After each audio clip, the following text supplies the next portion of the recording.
on this week's Week in History. Scandal, controversy, development. The things that make a community, for the better and for worse. I'm Darby Sparks, and today we're taking a look at events that happened during this week's dates. Events that help build the foundation of our communities and rock them to their core. Downtown Evansburg has a rich history that goes back to the first industrial revolution. City officials decide it's time to share the past with the present and work on making the downtown a historical landmark. It takes 24 years, but it's finally listed on the National Register of Historic Places in October of 2019. Business is booming in Blair County, especially on Plank Road.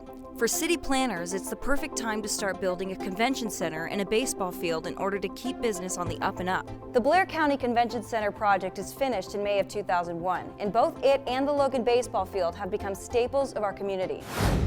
A scandal is discovered within the walls of Cambria County's Pachira Industries when federal agents come in for an early morning raid. The business, which once worked closely with the government on modern defense mechanisms, must now defend itself against the IRS. The Pachira brothers were found guilty in 2013 on charges of fraud and conspiracy. To summarize, they stole hundreds of thousands of dollars based on the false promise that they deliver on a product meant to protect our soldiers during combat.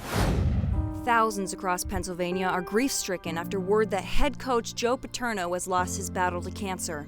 A candlelit vigil is held at all Penn State locations. Joe Paterno is the most successful football coach in both Nittany Lion history as well as on NCAA record.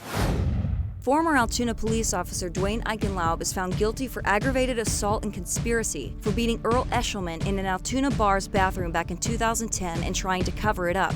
Eichenlaub allegedly beat Eshelman after Eshelman attempted to pull him off a man who had groped his wife. The office of former Center County DA Stacey Parks Miller is raided by police after it's found that she's been using unethical and improper conduct in her court cases. Parks Miller had her law license revoked for a year and a day after it was found she was using technology to gain the upper hand in her attempts to wipe crime off the streets of Center County. Cambria County is in the height of its heroin epidemic. With 14 fatal overdoses in 26 days, the county is in crisis mode. Narcan is distributed to 40 police departments in the county in an attempt to battle the rising number of deaths. That's all for this week in history. See you Monday.